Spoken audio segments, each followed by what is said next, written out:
Student, Chavda sir lecture के YouTube channel में आपका स्वागत है। कक्षा 10वीं विषय हिंदी प्रश्न बैंक 2021-22 के लिए हम वीडियो लेके आए हैं आप लोगों के लिए।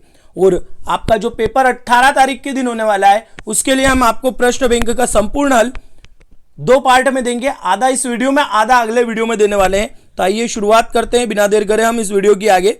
अगर आपने अभी भी चैनल को सब्सक्राइब नहीं किया है तो चैनल को सब्सक्राइब कर ले, बेल आइकन को क्लिक कर ले, जिससे आने वाले वीडियो की नोटिफिकेशन आप लोगों को आसानी से मिल जाए।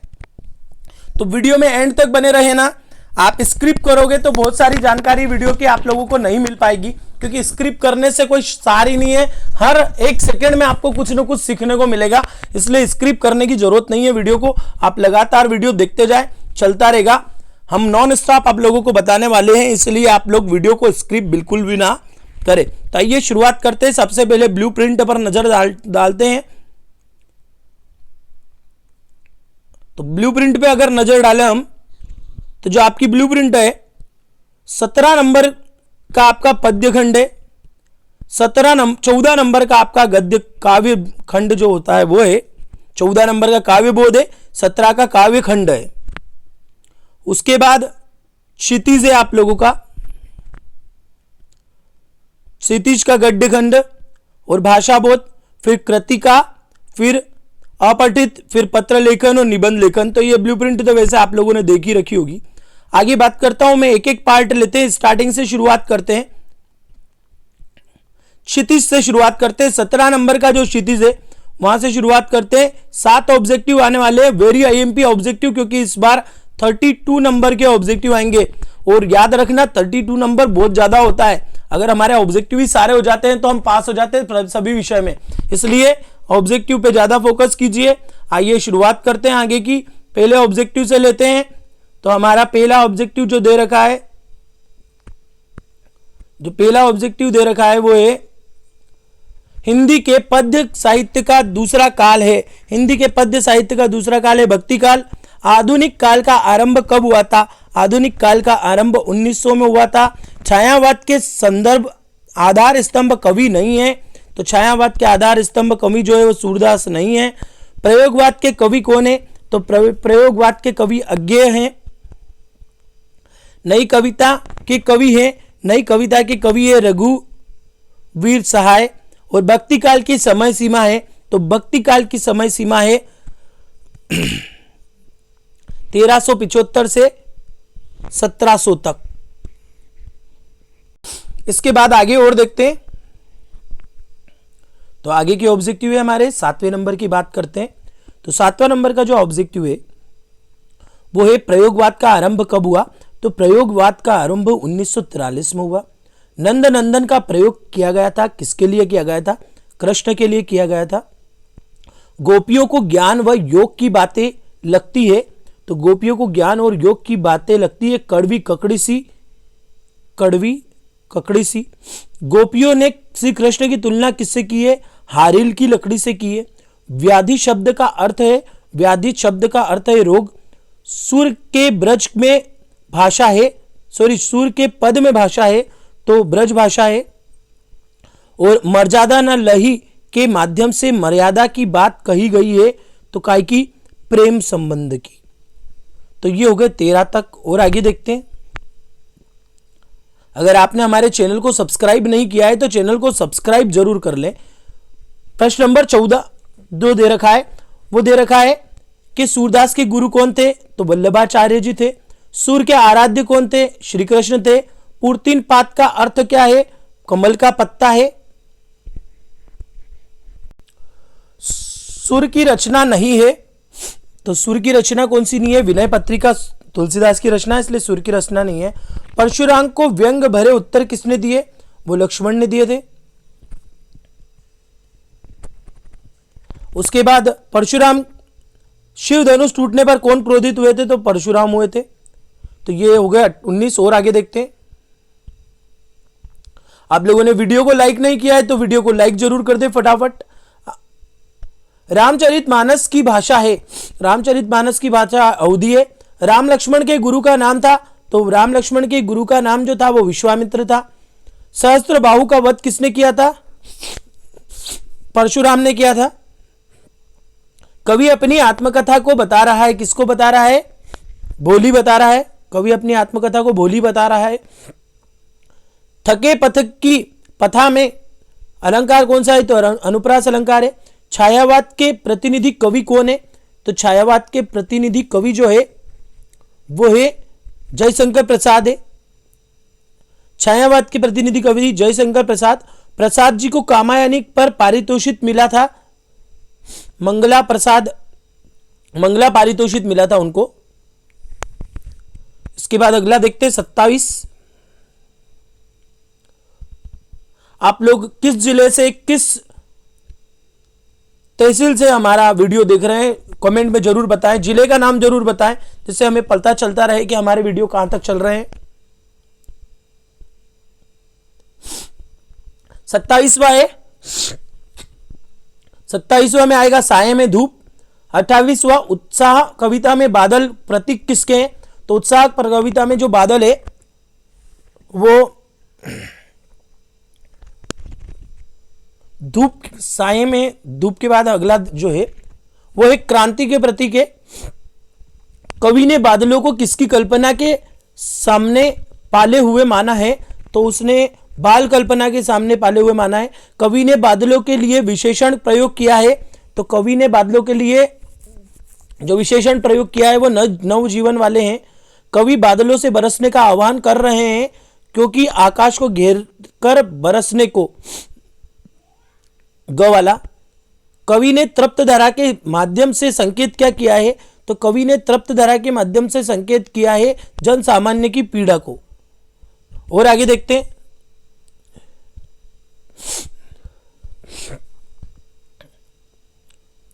राष्ट्र निर्माण के रचनाकार जो है वो है गिरजा कुमार माथुर के अनुसार प्रभुता का शरण बिंब है। तो गिरजा कुमार माथुर के अनुसार जो है वो है मृग तृष्णा। नई कविता के समर्थक कवि गिरजा कुमार माथुर। लकड़ी जैसी दिखाई मत देना, लड़की जैसी दिखाई मत देना से मां का क्या आशय है? तो वो दुर्बलता को ताकत बनाने के लिए है। सूरत नीरत काव्य संग्रह के कवि कौन है? तो वो है ऋतुराज। और कन्यादान कविता में नारी के किस भाव को अभिव्यक्ति की गई है? संवेदनशीलता।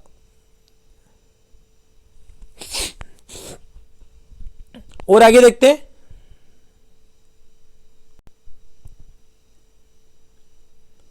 बात आती है रिक्त स्थानों की पूर्ति की। एक एक करके रिक्त स्थान देखते हैं। बहुत ज्यादा संख्या में रिक्त स्थान दे रखे हैं, लगभग 30 रिक्त स्थान के करीब है। सूर के भक्ति किस भाव की है? तो सूरदास की भक्ति जो है वो दास भाव की होती है। तो दास भाव की है।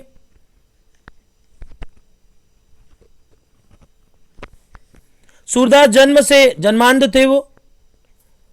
गोपियां उद्धव को मानती है, क्या मानती है? बड़भागी मानती है। गोपियों के लिए श्री कृष्ण हारिल की क्या है? लकड़ी के समान है। हरि है पड़ी आए, तो यहां पे राजनीति आएगा। सूरदास का निधन हुआ था, कहां पे हुआ था? सूरदास का निधन पारसोली में हुआ था। गोपियों ने मधुर संबोधन के लिए क्या करा था? कृष्ण के लिए किया था। सूरदास जी मुख्यतः रस के कवि थे, वो वात्सल्य रस के कवि थे। योग संदेश कौन लेके आए थे? तो वो उद्धव जी लेके आए थे। छूटत टूटत रघुपति न दोष कथन किसका था? वो लक्ष्मण जी का था। परशुराम स्वभाव से कैसे थे? क्रोधी थे। रघुकुल में देवता ब्राह्मण ईश्वर भक्त और गाय की हत्या नहीं की जाती है रघुकुल में। व्यक्ति अपनी प्रशंसा स्वयं करते हैं, कौन करते? कायर व्यक्ति करते हैं। परशुराम के गुरु कौन थे? परशुराम के जो गुरु थे वो भगवान शिव थे। तो परशुराम के जो गुरु थे वो थे भगवान शिव। कवि के सरल स्वभाव के कारण कौन? मित्र। आलिंगन में आते आते मुक्सक्या निराला ने बादलों से क्या किया था? बरसने का आग्रह किया था। निराला ने बादलों को किसके समान? केशों या आंखों? तो किसके समान? केशों के समान। निराला सॉरी उत्साह कविता की भाषा क्या है? तो उत्साह कविता की जो भाषा है वो है संस्कृतनिष्ठ खड़ी बोली। निराला की अधिकांश रचनाएं में कौन सा छंद मिलता है? तो वहां पे मिलता है मुक्तक छंद।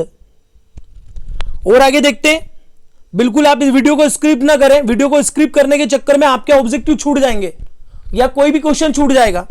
हम आगे देखते हैं।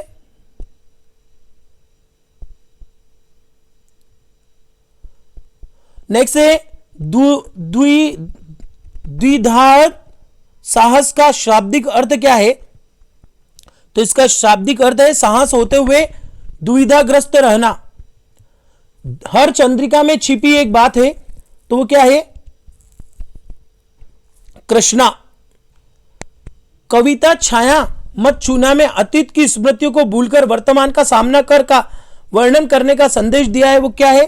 तो इसमें आएगा भविष्य। छाया मत छूना कविता में इसमें आएगा रोमानी। रोटियां सेकने के लिए जलने के लिए नहीं है, रोटियां सेकने के लिए जलने के लिए नहीं है, क्या? आग। कवि ऋतुराज के अनुसार वस्त्र आभूषण स्त्री जीवन के क्या है? बंधन है कि अलंकरण है? तो इनने बंधन माना था, वैसे अलंकरण होते हैं पर इनने बंधन माना था इस कविता के अनुसार। विदा के समय मां को अपनी बेटी की क्या? तो इसमें आएगा अंतिम।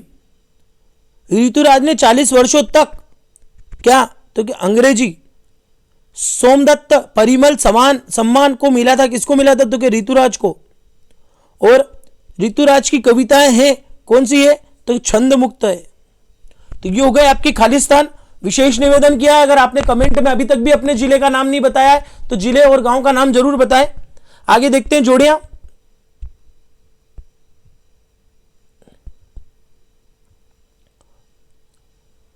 पहली जोड़ी देखते हैं सुर के पद। तो सुर के पद सूरदास जी का है। उत्साह, उत्साह है आपका निराला जी का।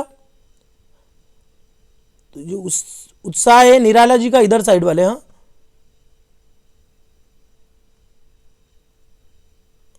उत्साह निराला जी का। तीसरा जो है निराला, तो निराला में आएगा, तीसरा ही आ जाएगा आपका, स वाला ही आ जाएगा। गट अट नहीं रही, सामने जो है वही आएगा। राम लक्ष्मण परशुराम संवाद, राम लक्ष्मण परशुराम संवाद तुलसीदास।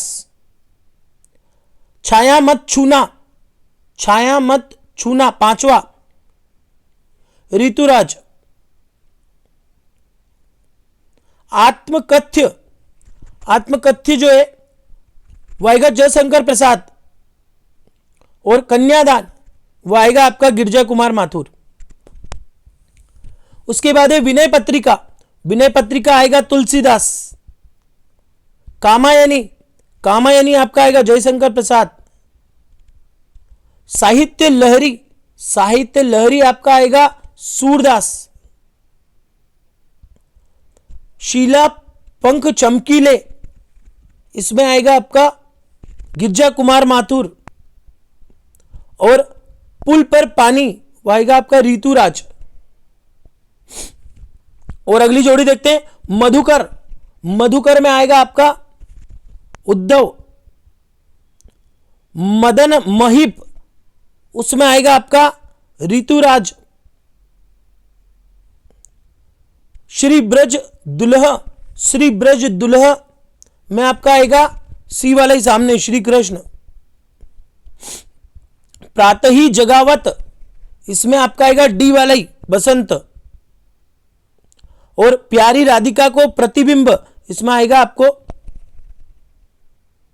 प्रतिबिंब को, प्रतिबिंब सो लगत चंद, इसमें आएगा परशुराम।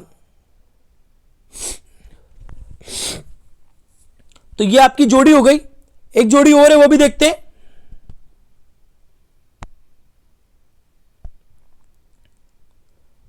तो अगली जोड़ी है सूरदास का जन्म कब हुआ था? तो सूरदास का बी वाला आएगा ख वाला। तुलसीदास का जन्म के लिए आएगा आपका स वाला मतलब ग। जो जयशंकर प्रसाद के जन्म के लिए आएगा वो आपका आएगा ए वाला क। जो आपका निराला के जन्म के लिए आएगा वो आएगा डी वाला, मतलब ड,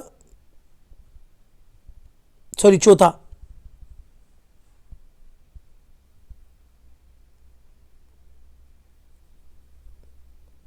निराला के जन्म के लिए आएगा आपका एफ, हाँ A B C D E F, आखिरी छ वाला आएगा। और गिरजा कुमार माथुर का जो जन्म है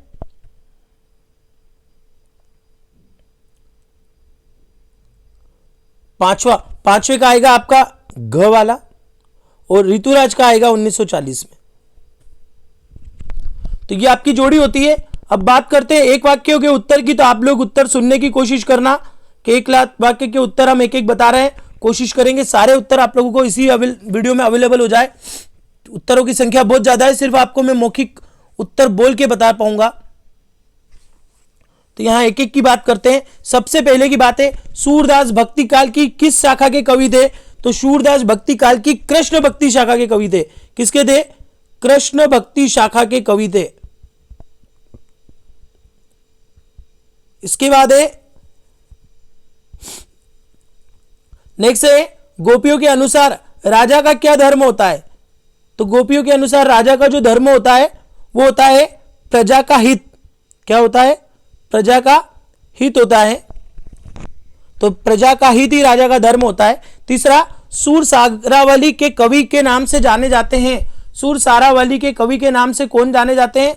तो सूर सारावली के कवि के नाम से महाकवि सूरदास जाने जाते हैं। तो तीसरे का आएगा सूरदास। चौथा आएगा, क्षितिज भाग 2 में संकलित सूर्य के 4 पद कहां से लिए गए हैं? तो ये लिए गए हैं भ्रमर गीत से। तो कोई प्रश्न नंबर चौथे का आंसर आएगा भ्रमर गीत। गोपियों ने भ्रमण के बहाने कैसे व्यंग बाण छोड़े? तो उन्होंने कैसे व्यंग बाण छोड़े? तो वो देखते हैं।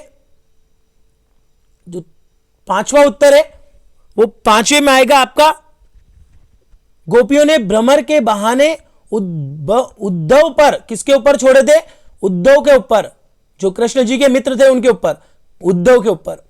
नेक्स्ट छठा, राम लक्ष्मण परशुराम संवाद रामचरितमानस के किस कांड से लिया गया है? तो ये लिया गया है बाल कांड से। इसके बाद गोस्वामी तुलसीदास की मृत्यु कहां पे हुई थी? तो काशी में हुई थी। सीता स्वयंवर में राम लक्ष्मण किसके साथ आए थे? विश्वामित्र के साथ आए थे। बालक बोली बधी नहीं तो ही में अनुप्रास अलंकार कौन सा अलंकार है? तो अनुप्रास अलंकार है। उंगली दिखाने से कौन मुरझा जाता है? उंगली दिखाने से फूल मुरझा जाते हैं। कुम्हलड़े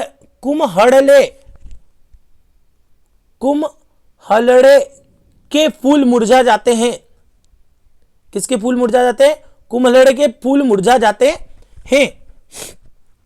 कवि प्रसाद जी 12वां, कवि प्रसाद जी अपने किस स्वभाव को दोष देना नहीं चाहते हैं? कवि प्रसाद जी अपने सरल स्वभाव को दोष देना नहीं चाहते हैं।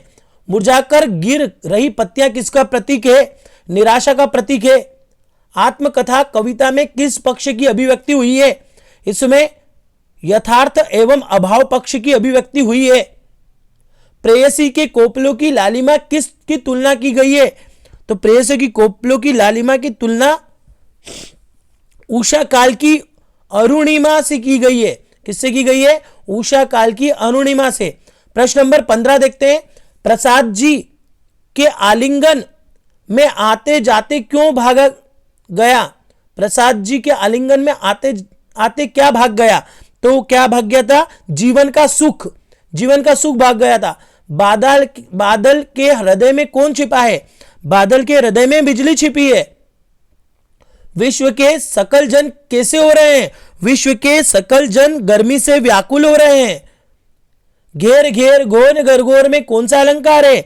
इसमें अनुप्रास अलंकार है। बादल किस दिशा में आते हैं? बादल अज्ञात दिशा से आते हैं। तृप्त धरा का सांकेतिक अर्थ क्या है? तृप्त धरा का सांकेतिक अर्थ सांसारिक दुखों से पीड़ित पृथ्वी है। यामिनी का शाब्दिक अर्थ क्या है? यामिनी का शाब्दिक अर्थ तारों भरी चांदनी रात है। गिरजा कुमार माथुर के काव्य संग्रह का नाम धूप के धान है। गिरजा कुमार माथुर किस मिजाज के कवि थे? वे रोमानी मिजाज के कवि थे। कौन से मिजाज के कवि थे गिरजा कुमार माथुर? रोमानी मिजाज के कवि थे। अब देखते हैं 24वां कन्यादान पाठ में मां बेटी को कौन सा पाठ पढ़ाना चाहती है? तो मां बेटी को सचेत और सजग रहने का पाठ पढ़ाना चाहती है। पाठिका किसे कहा गया है? पाठिका स्त्री के बंधन, वस्त्र और आभूषण को कहा गया है। सॉरी, पाठिका लड़की को कहा गया है। किसको कहा गया है? पाठिका लड़की को कहा गया है। मां पुत्री को किस तरह रखने का कहती है? मां पुत्री को सचेत और सजग रहने का कहती है। और इसके पहले एक गलती हुई है मेरे से, उन्होंने 24वें में पूछा था कन्यादान पाठ में मां बेटी को कौन सा पाठ पढ़ा रही है? तो वो यथार्थता का पाठ पढ़ा रही है। किसका पढ़ा रही है? यथार्थता का पाठ पढ़ा रही है। ये तो 24वें में यथार्थता आएगा, 25वें में आपकी कन्या आएगी मतलब लड़की, और 26वें में मां पुत्री को किस तरह रखने को कहती है? तो मां पुत्री को सचेत और सजग रहने का कहती है। 27वें में आएगा स्त्री के बंधन, वस्त्र और आभूषण है। मतलब क्या क्या बंधन है? तो स्त्री के बंधन कौन है? वस्त्र और आभूषण। और कवि ऋतुराज ने धुंधले प्रकाश की पाठिका किसे कहा है? तो उसने धुंधले प्रकाश की पाठिका बेटी को कहा है। किसको कहा है? बेटी को कहा है। अब बात करते हैं सत्य सत्य की, एक एक करके फटाफट सत्य सत्य देखते हैं। तो जो आपका गोपियों कृष्ण द्वारा चुराए गए अपने मन को वापस मांग रही है, ये क्या है? सत्य है। अच्छे लोग परहित के लिए दौड़े चले आते हैं, सत्य है। उद्धव का संदेश गोपियों के को गुड़ की तरह मीठा लगा, असत्य है। थर्ड का असत्य। फोर्थ, गोपियों के संदेश सुनकर, योग का संदेश सुनकर गोपियों की विरह अग्नि बढ़ रही थी, बिल्कुल सत्य है। पांचवा, राजा का धर्म है प्रजा को न सताएं, सत्य है। शिव धनुष राम ने तोड़ा, सत्य है। कुछ क्षत्रिय राजाओं को हराकर परशुराम राम लक्ष्मण को हराने के सपने देख रहे थे, सत्य है। वीर व्यक्ति अपनी प्रशंसा स्वयं करते हैं, यह सत्य है। शिव धनुष को खंडित देखकर परशुराम क्रोधित हो उठे, सत्य। परशुराम के फरसे को देखकर लक्ष्मण भयभीत हुए, असत्य। जयशंकर प्रसाद का जन्म वाराणसी में हुआ, 11वां, सत्य। और आगे देखते हैं।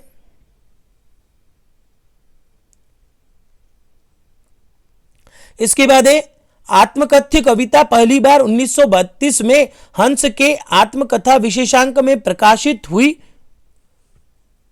तो इसमें आएगा सत्य। जयशंकर प्रसाद मौन रहकर औरों की तथा कथा सुनने के इच्छुक थे, तो वो भी है सत्य। कवि जयशंकर प्रसाद अपने जीवन के निजी अनुभव को सबसे बांटना चाहते थे, असत्य।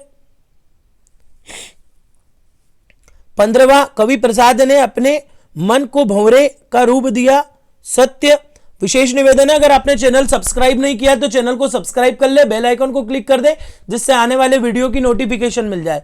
दूसरी बात, मैं विशेष निवेदन कर रहा हूं, आप 10वीं बोर्ड के एग्जाम देने वाले हैं तो अपनी राइटिंग पे विशेष ध्यान दें, क्वेश्चन आंसर को व्यवस्थित लिखें, क्योंकि आप लोगों ने 9th में एग्जाम नहीं दी थी, आप डायरेक्टली पास हुए थे।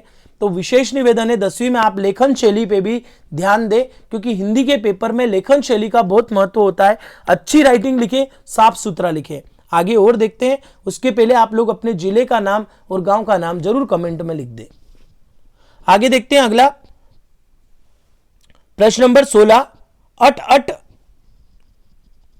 अट नहीं रही कविता फाल्गुन की मादकता को प्रकट कर रही है, तो इस 16वें में आएगा आपका सत्य। छायावादी कविता में निराला ने सबसे पहले मुक्तक छंद का प्रयोग किया, 17वें में आपका आएगा सत्य। निराला पूंजीवाद के समर्थक तथा पोषक थे, तो 18 में भी आएगा आपका सत्य, सॉरी असत्य, असत्य आएगा। 19 में आपको सत्य है, 20 निराला प्रयोग गतिवादी कविता सत्य। 21 सत्य गिरजा कुमार माथुर प्रयोगवादी कविता। 22वां असत्य काव्य संग्रह नहीं था। जो न मिला भूल उसे कर तू भविष्य वरण, ये 23वां जो है वो सत्य। 24वां गिरजा कुमार माथुर का जन्म दिल्ली में हुआ था, असत्य। 25वां गिरजा कुमार माथुर की प्रारंभिक शिक्षा झांसी उत्तर प्रदेश में हुई, सत्य। 26वां छाया मत छूना गिरजा कुमार माथुर की कविता है, सत्य। चांदनी रात के अंधेरी रात आती है, चांदनी रात के बाद अंधेरी रात आती है, 27वां ये सत्य। 28 गिरजा कुमार माथुर का निधन 1994 में हुआ, सत्य। 29वां ऋतुराज जनवादी कवियों की श्रेणी में आते हैं, सत्य। मां ने अंतिम पूंजी बेटी को कहा है, सत्य। और मां ने कहा लड़की होने पर लड़की जैसी दिखाई मत देना, ये भी सत्य है। तो यहां पे हमारे ऑब्जेक्टिव टाइप जो क्वेश्चन है वो सारे कंप्लीट हो रहे हैं और वीडियो की साइज बहुत ज्यादा लंबी हो जाएगी, इसलिए जो हम आपको इसके जो क्वेश्चन आंसर है वो अगले वीडियो में आप लोगों को प्रोवाइड करा देंगे। एक एक क्वेश्चन आंसर का हम आप लोगों को वीडियो में अवेलेबल करा देंगे। आपको संदर्भ प्रसंग जो इसके हैं वो भी हम अगले वीडियो में अवेलेबल करा देंगे और उसी के साथ हमारा क्या हो जाएगा, काव्यखंड पूरा हो जाएगा। फिर तीसरे वीडियो में, क्योंकि देखिए वीडियो बहुत ज्यादा लंबे कोई देखता नहीं है और आपको भी परेशानी होगी देखने में, इसलिए हम इसको 5-6 भाग में हिंदी को पूरा करेंगे। तो आप लोग हमारे चैनल पर बने रहिए, अगले वीडियो का इंतजार कीजिए। तब तक के लिए धन्यवाद।